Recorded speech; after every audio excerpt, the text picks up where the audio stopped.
The research vessel Teguk drifted through the empty space between stars. Its hull was small and worn, marked by years of service in the outer regions of human territory. Inside the cramped bridge, Captain Deho watched the sensor screens with tired eyes. He had been awake for 16 hours, but sleep felt impossible when surrounded by the infinite dark. Earth lay 3 weeks behind them. The mission was simple: survey the mineral content of asteroids in the frontier zones and return home with data. Nothing exciting ever happened out here. That was exactly how humanity preferred it. For 200 years, Earth had kept to itself. After achieving faster-than-light travel, humans had discovered they were not alone in the universe.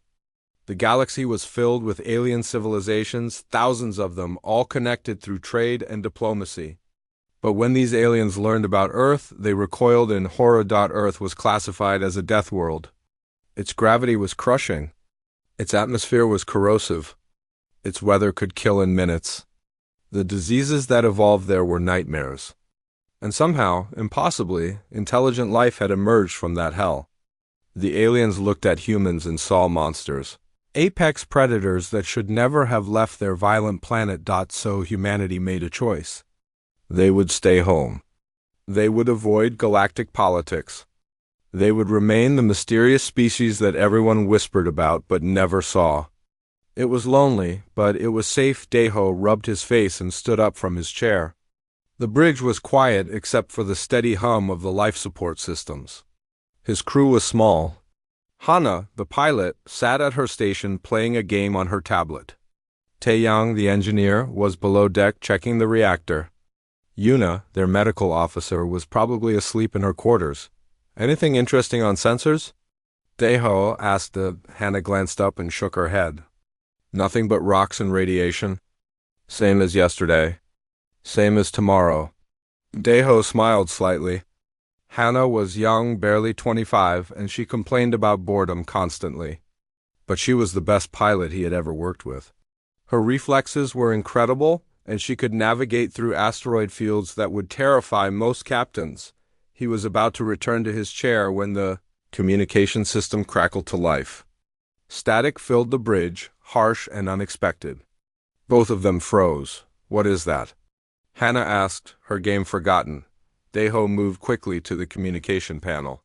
His fingers danced across the controls, trying to isolate the signal. It was faint, badly corrupted, but definitely there. And it was not human. It's a distress call, he said quietly. Hana stood up, moving beside him. From who? I don't know. The signal is heavily damaged. Wait, I'm trying to clean it up. He worked in silence for several minutes, applying filters and boosting the signal strength. Slowly, words began to emerge from the static.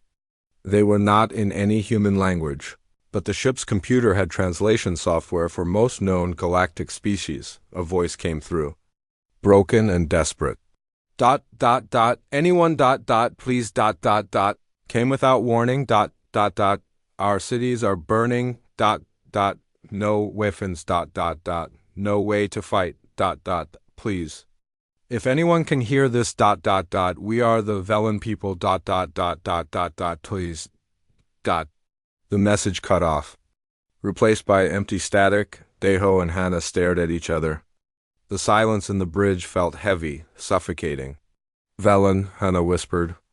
I've heard of them. They're scholars, right? Peaceful. They don't even have a military. Deho nodded slowly. He had read about the Velen in the cultural databases.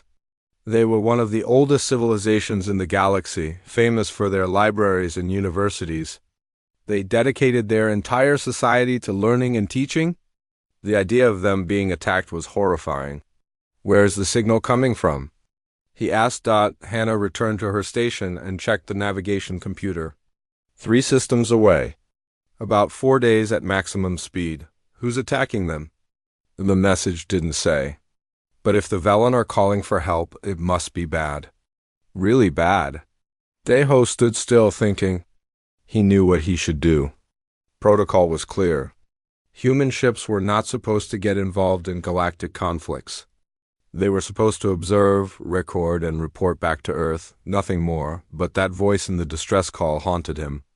The desperation, the fear, the hopelessness, an entire civilization crying out for help and no one was answering. He made his decision. Hannah, wake up Taeyang and Yuna. Tell them to meet me in the bridge immediately. What are we doing? We're sending this message to Earth, and then we're going to see if we can help. Hannah's eyes widened. Captain, that's against... I know what it's against, Daeho interrupted. But I'm not going to ignore this. Get the crew. 20 minutes later, all four of them stood in the bridge. Daeho played the distress call for them. Taeyang, a large man with grease-stained hands, crossed his arms and frowned. Yuna, small and quiet, looked disturbed. If we go there, we might get caught in a war, Taeyang said. Our ship has no weapons. We're researchers, not soldiers. I know, Daeho replied. But we can observe. We can gather information. And maybe, just maybe, we can help evacuate survivors. Earth will be furious, Yuna added softly. Let them be furious. I can't sit here and do nothing. Hannah spoke up. I'm with the captain. We have to try. Taeyang sighed heavily, then nodded. Fine, but if we die, I'm going to be very annoyed with you. Yuna smiled despite the tension. Agreed. Let's go. Daeho transmitted the distress call to Earth using their long-range communication system. It would take hours for the message to reach home and days for any response to come back. By then, it might be too late. Hannah, set course for the Velen system. Maximum speed. Course set. Engaging engines now. The Taeguk turned in space and accelerated into the darkness. Behind them, their message raced toward Earth, carrying a plea for help from a dying world on Earth. That message would arrive at the Unified Defense Council exactly 6 hours and 42 minutes later, and everything would change. Admiral Ji-woo stood at the window of her office, staring down at Earth from this height. Orbiting above the planet in the Unified Defense Council's headquarters station, she could see the whole curve of the world. Lights sparkled across the night side. Millions of cities where billions of people lived their lives in peace. She had protected that peace for 30 years. And now, someone was asking her to risk it. The distress call from the Taeguk had arrived 2 hours ago. She had listened to it 17 times. Each time, the desperate voice of the Velen made her chest tighten. Each time, she wondered what the right choice was. Behind her, the door opened. She did not turn around. She knew who it was. "They're ready for you," said Captain Kyung-ho, her chief of operations. His voice was tense. "How bad is the debate?" "About what you'd expect. Half want to help. Half want to stay hidden. Everyone is shouting." Gugu finally turned around.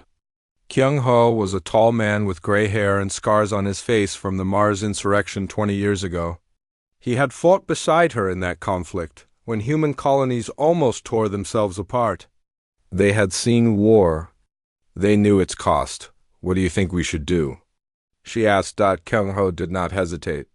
"We should go. We should help them, even if it exposes us to the galaxy.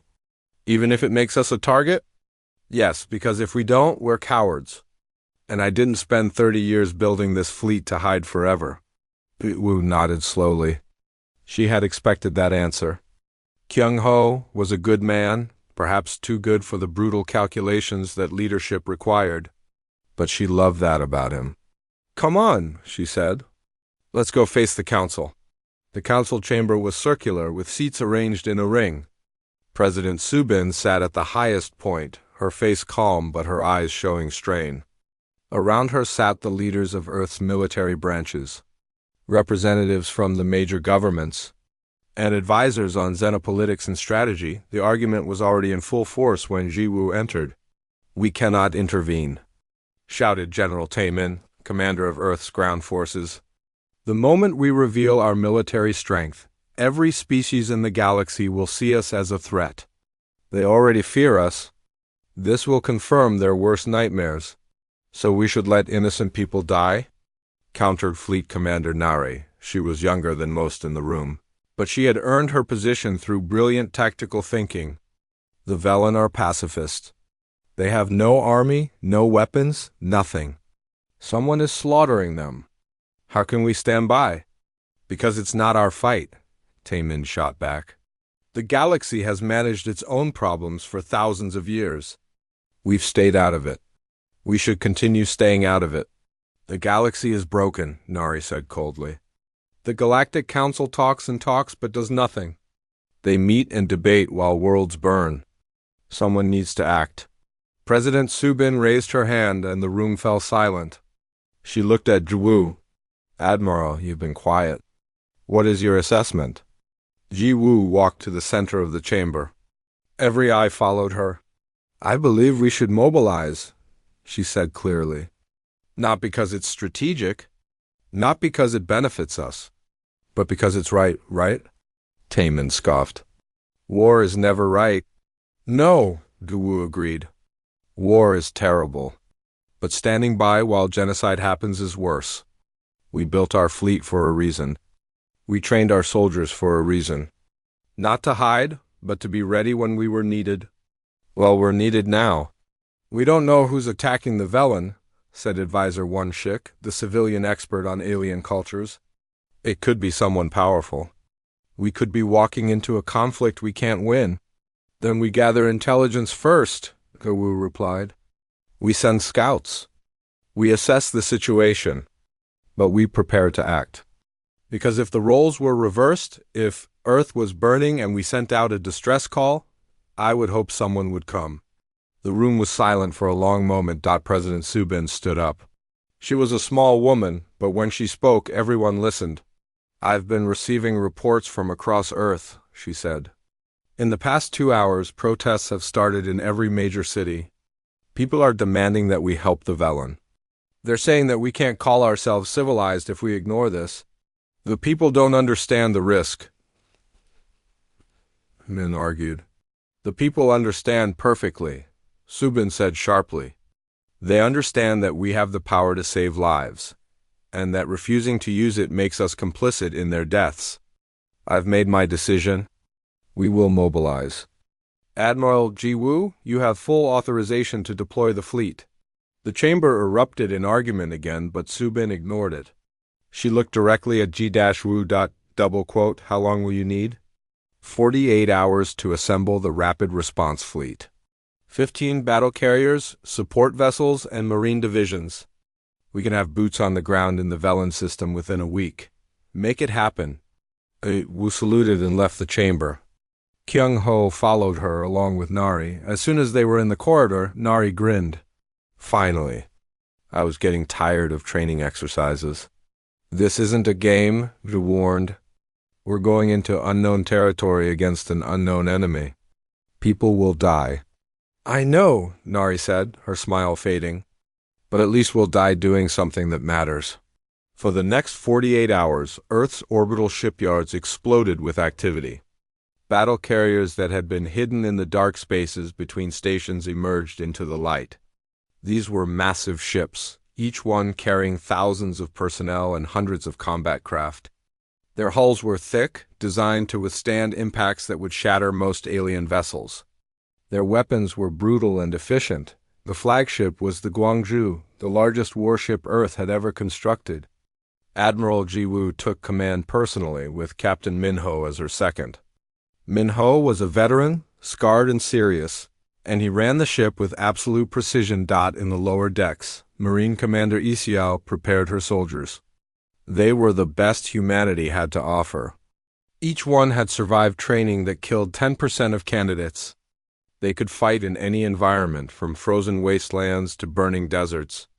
They were experts in every weapon system ever invented by humans, and humans had invented many, many ways to kill.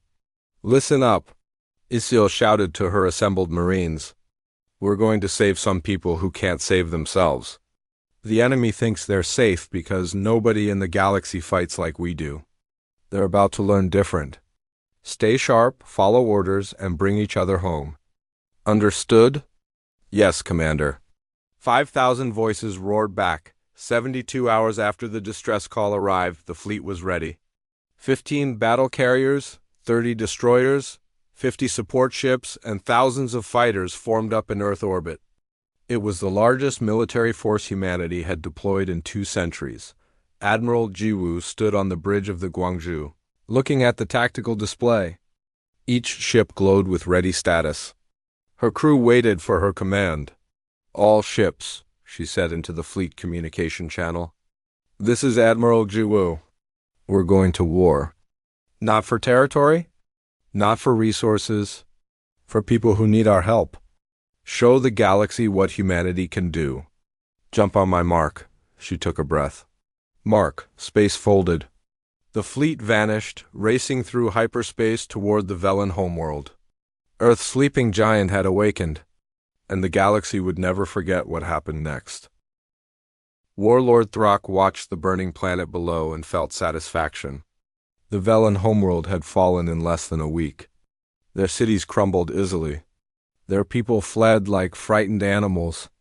They had sent out distress calls to the entire galaxy and nobody came to help them. That was always how it went. The Galactic Council talked about peace and unity, but when the Crothic Dominion arrived, everyone looked away. 47 worlds had learned this lesson. The Velen were just the latest. HFY was a massive creature, nearly 3 meters tall with thick armor plating covering his body. His species had evolved for war.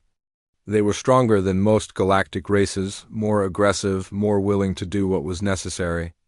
The galaxy feared them. That was good. Fear kept the peace. His second officer approached, bowing low.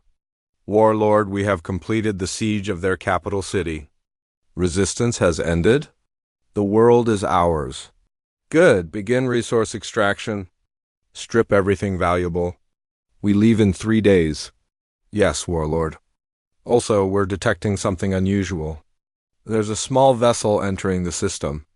It appears to be from an unknown species." Throck frowned. "Unknown? Scan it. We're trying, Warlord. Their technology is strange. Very crude in some ways, but heavily armored. Wait. They're hailing us. Put it through." A screen flickered to life, showing the interior of a small ship. A creature sat in the command chair. It was small compared to Throck, bipedal, with smooth skin and dark hair. Its eyes were sharp, intelligent, and completely unafraid. "This is Captain Daeho of the Earth vessel Taeguk," the creature said through the translation system. "You are committing genocide against the Velen people. Withdraw immediately." Throck stared at the screen for a moment, then laughed. It was a deep, rumbling sound that echoed through his bridge. His officers joined in. "Earth?" Throck said. "I have never heard of Earth. You command one tiny ship and you dare threaten the Crothic Dominion? Leave now, or I will add your species to my list of conquests." The human's expression did not change. "I have transmitted your position to my homeworld. A fleet is coming. This is your only chance to leave peacefully." "A fleet?" Throck laughed again. "How delightful. We will destroy them and then find this Earth of yours. Your people will learn what happens to those who oppose us." The transmission ended. Throck turned to his weapons officer. "Destroy that ship." "Yes, Warlord." Energy beams lanced out from the Crothic battleship, but the small human vessel was already moving. It dodged with incredible speed, weaving through the weapon's fire like an insect. Then it vanished into hyperspace. "Coward," Throck muttered. "Alert the fleet. Apparently we have new enemies arriving soon. I want all 30 ships in defensive formation. We will crush these humans and make an example of them." 4 days later, space at the edge of the Velen system rippled and tore open. Ships began emerging from hyperspace. First came the scouts, fast and sleek. Then the destroyers, bristling with weapons. Then came the battle carriers, massive beyond anything the Crothic had ever seen. 15 of them. Each one a fortress in space, on the bridge of the Guangzhou. Admiral Jiwoo watched the tactical display as her fleet assembled. The Crothic ships were spread around the planet in a defensive shell. 30 warships, all heavily armed and shielded. They were experienced, battle-tested, and confident. She was about to teach them a very hard lesson. Communications. "Open a channel to the Crothic commander," she ordered. Captain Minho, standing beside her, raised an eyebrow. "You're giving them another chance?" "It's polite," Jiwoo said simply. The channel opened. Warlord Throk's face appeared on the screen, his expression somewhere between amused and annoyed. "So, the humans actually came," he said. "You have made a terrible mistake. I will give you one chance to surrender. Kneel before the Dominion, and I will allow your species to serve us rather than die." Ngu's face remained calm. "You have 1 hour to withdraw from Velen space. This is your only warning." Throk laughed. "You command 15 ships. I command 30. Your vessels look primitive. Your weapons are ancient. You cannot possibly— 59 minutes, Yu interrupted. The screen went dark. She turned to her tactical officer. "Sang Mi, how long until they're in optimal firing range?" 30 seconds, Admiral. They're moving to engage. Good, fleet-wide order, weapons free. Show them what Earth can do. The Krothic fleet attacked first as expected. Energy beams and plasma torpedoes streaked across space toward the human ships. The attacks splashed against the thick armor plating, scorching metal but causing no serious damage. The human response was different. Railguns fired first. These weapons used magnetic acceleration to launch solid projectiles at incredible speeds. The slugs hit the Krothic energy shields and punched straight through them like they were paper. The shields were designed to disperse energy, not stop physical impacts. The first Krothic destroyer exploded in a ball of fire. "Target destroyed," Sang Mi reported calmly. "Adjusting fire patterns." Missiles followed the railgun strikes. Hundreds of them, weaving and dodging through space, overwhelming the Krothic point defense systems. When they hit hard. Chemical explosives designed on a high-gravity world packed devastating force. 3 more targets destroyed. Krothic fleet breaking formation. Throk watched in horror as his ships died. This was impossible. The humans used primitive weapons, old technology that the galaxy had abandoned thousands of years ago. But somehow, those weapons were cutting through his fleet like knives. "Return fire! All ships, focus on their flagship." But the human ships were fast, faster than they had any right to be. They dodged and weaved, working together with perfect coordination. And then the human fighters launched. Hundreds of small craft poured from the battle carriers. They swarmed the Krothic ships like predators surrounding wounded prey. The pilots flew with insane aggression, taking risks that no sane being would attempt. They targeted weapon systems, engines, communication arrays. They worked together like a single organism. In the Guangzhou's launch bay, pilot Hannah sat in her fighter, breathing hard. She had transferred from the Taiguk to join the military fleet, and now she was in the middle of her first real combat. It was terrifying and exhilarating. "Gold Squadron, form on me," she commanded. "We're going after that cruiser on the left flank. Target their engines." "Copy that, Gold Leader." Her squadron dove toward the Krothic ship, weaving through defensive fire. She could hear her heartbeat in her ears, feel her hands tight on the controls. Every instinct told her to pull back, to avoid the danger. But she pushed forward. They hit the cruiser's engines with precision strikes. The massive ship began to drift, powerless. Target disabled. Moving to next objective. Back on the Guangzhou, Jiwu watched the battle unfold. 14 minutes had passed. 21 Krothic ships were destroyed or disabled. The rest were trying to retreat. "Don't let them escape," she ordered. "Run them down." But something on her tactical display caught her attention. The Krothic flagship was moving toward the planet, toward the Velen capital city. "They're charging weapons," Sang Mi reported. "They're going to fire on the population center." "No, they're not," Captain Minho said grimly. "Prepare boarding craft. I'm taking Strike Team Baekdu aboard that ship." Wu looked at him. "That's suicide." "Then it's suicide. But I'm not letting them kill millions of civilians out of spite."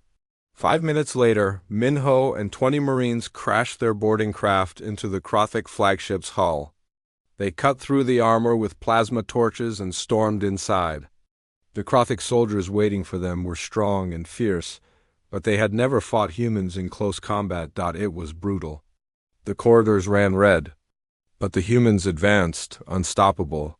until they reached the bridge. Minho personally put his weapon to Warlord Throk's head. "Order your ships to surrender." Throk stared at him with hatred. "You are monsters." "Yes," Minho agreed. "But we're the monsters who came to help." The Krothic fleet surrendered. The Battle of Velen Prime was over.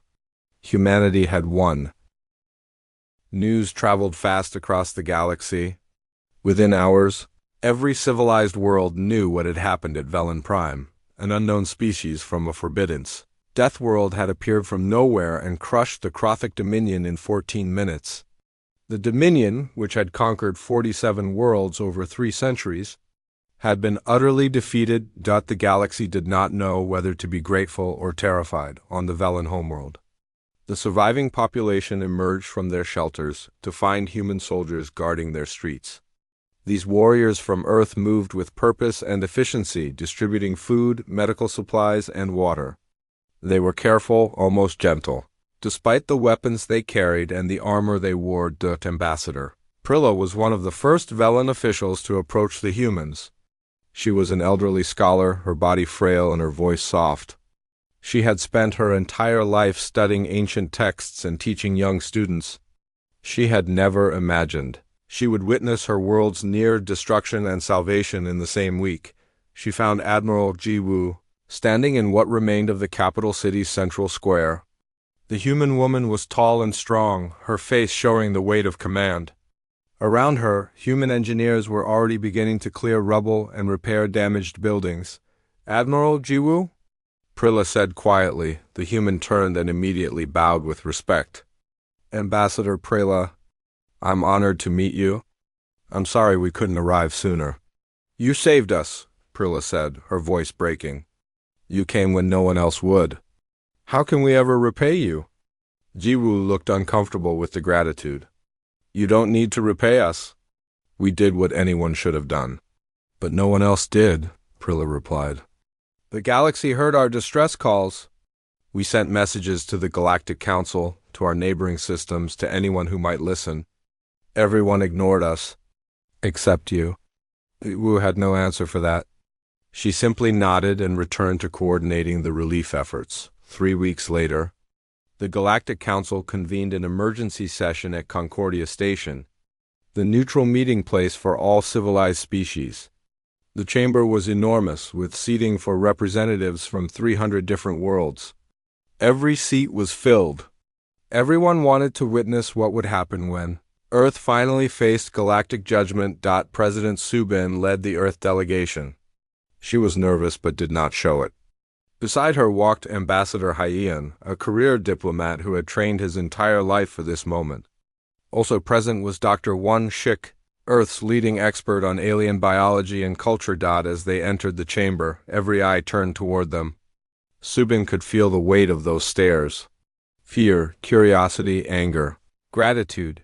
Every emotion swirled in the air. The session was called to order by Speaker Ven, the Archelian representative who served as the Council's current chairman.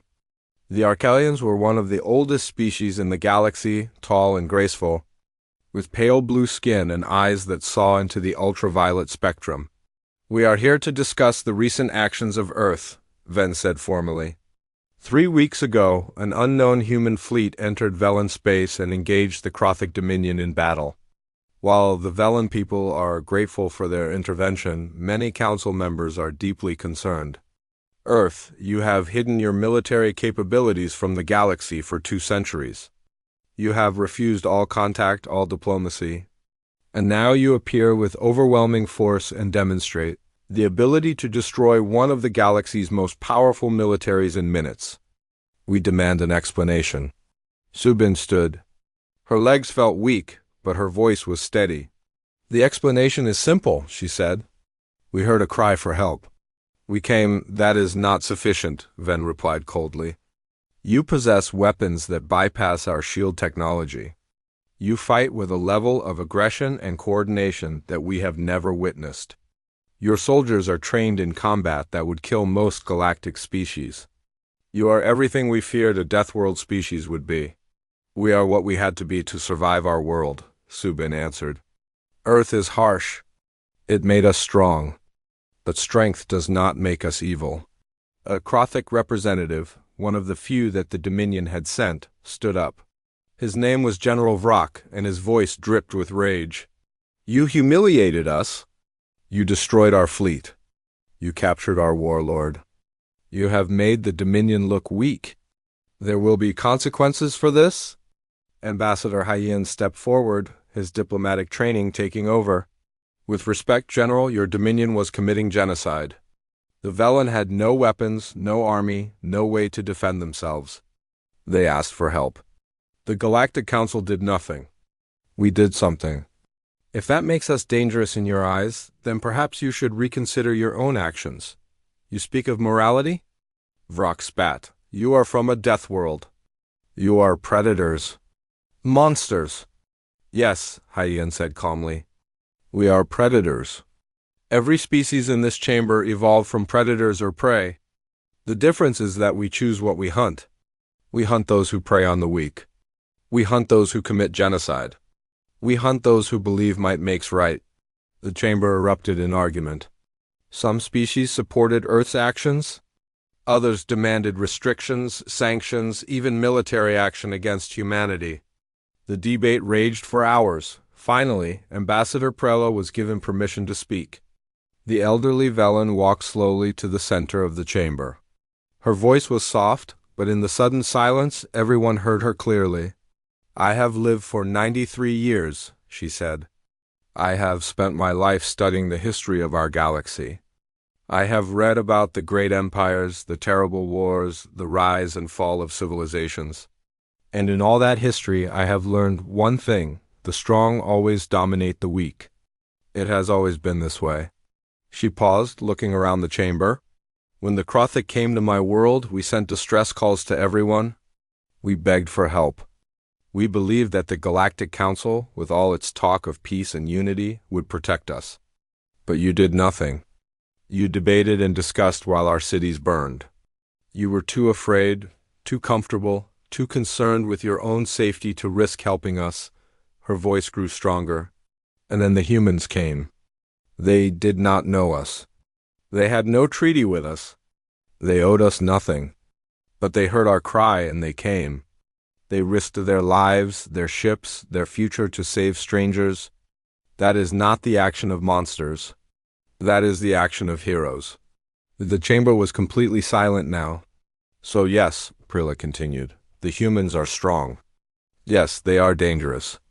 Yes, they come from a world that would kill most of you in hours. But they are also compassionate. They are brave. And they are willing to stand up for what is right even when no one else will. The galaxy does not need to fear them. The galaxy needs to learn from them. She bowed and returned to her seat. Speaker Ven looked troubled. He conferred quietly with other council members, then addressed the chamber again. The council will take time to consider this matter. Earth, you are dismissed. We will contact you with our decision. As the Earth delegation left the chamber, Dr. Wunschik leaned close to Subin. That could have gone worse. It could have gone better, Subin replied. But at least we made our position clear. We're not going to apologize for saving lives. Outside the chamber, they were met by Captain Deho. He had been waiting nervously for hours. How did it go? We'll find out, Hyen said. But I think we made some allies today. And we definitely made some enemies. The Krothic? Oh yes, General Vrock made it very clear. The Dominion is not going to forget this humiliation. Subin looked out through the station's massive windows at the stars beyond. Let them come. If they want war, we'll give them war. But on our terms, not theirs. Deep in Krothic space, in the throne room of the Dominion's capital world, Emperor Rakther received the news from Concordia Station. He sat on his throne, massive and ancient, his body covered in scars from 1,000 battles. Humiliated, he said quietly. The humans humiliated us in front of the entire galaxy. His generals stood before him, all of them radiating anger and shame. We must respond. Emperor, said General Vrock, who had just returned from the council, we must show the galaxy that the Dominion is still strong. We must crush these humans and display their broken ships as a warning to anyone who dares challenge us. Rakther stood slowly. He was old, but he was still terrifying. Mobilize the full fleet. Every ship. Every soldier. We will destroy Earth itself. We will make them regret the day they interfered with the Dominion. The order went out across the Empire. 300 warships began to gather, the largest fleet the Krothic had ever assembled. They were going to destroy humanity. They had no idea what was waiting for them. The intelligence reports reached Earth 6 days after the Galactic Council meeting. Spy satellites and friendly sources confirmed what everyone feared. The Krothic Dominion was mobilizing for total war. 300 warships, thousands of support vessels, millions of soldiers. The largest invasion force ever assembled in modern galactic history. Their target was Earth. Admiral Jiwoo stood in the war room deep inside the Unified Defense Council headquarters. Around her, every military leader on Earth had gathered. The holographic display in the center showed the Krothic fleet assembling near their homeworld, growing larger every day. They plan to make an example of us, said Fleet Commander Nari grimly. They want to show the galaxy what happens when you challenge the Dominion.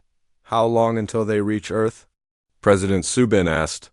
3 weeks, Jiwoo replied. Maybe less if they push their engines. They're not trying to hide their approach. They want us to see them coming. They want us to be afraid. Are we afraid? General Taemin asked quietly. Jiwoo smiled, but there was no humor in it. Terrified. But fear has never stopped humanity before.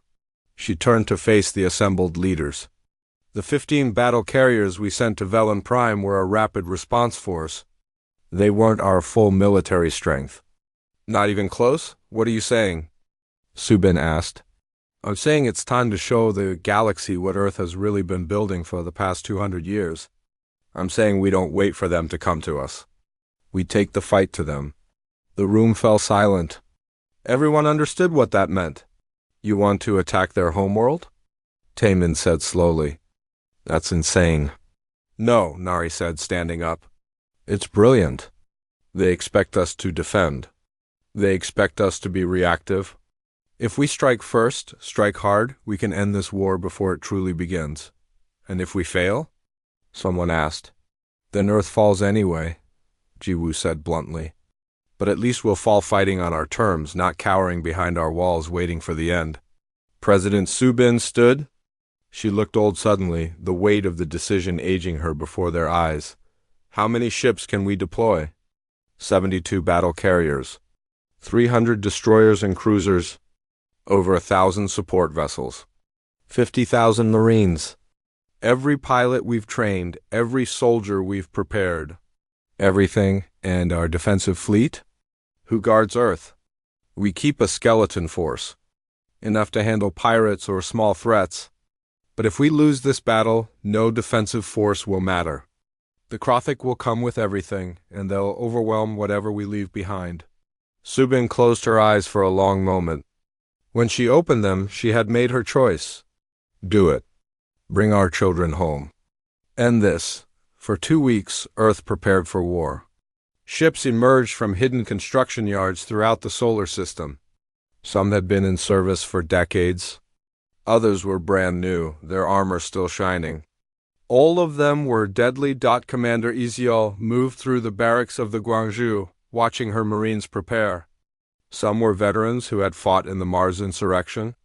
Others were young, some barely 20 years old, experiencing their first deployment. All of them knew they might not come home. She stopped beside a young Marine, named Jae-sung, who was checking his rifle for the 100th time. First combat? She asked. Yes, Commander. Scared? Terrified. Isiol nodded. Good. Fear keeps you sharp. Just remember your training. Trust your squad. And if you see me fall, you keep fighting. Understood? Yes, Commander. She moved on, offering words of encouragement, checking readiness, making sure everyone knew their role. This was her family now. These soldiers. She would die before she let them down. In the Guangzhou's tech bay, Specialist Dong Hyeon prepared his cyber warfare equipment. His job was different from the Marines. He would not fight with guns or blades. His weapons were computer viruses, system infiltrations, and digital sabotage. The Krothic relied heavily on automated systems. He was going to turn those systems against them. "How's it looking?" Captain Minho asked, entering the bay. "Ready? I've analyzed the Krothic software architecture from our previous engagement. Their security is good, but it has vulnerabilities. Once we're in range, I can start causing chaos." "How much chaos?" Dong Haiyan grinned. "Enough."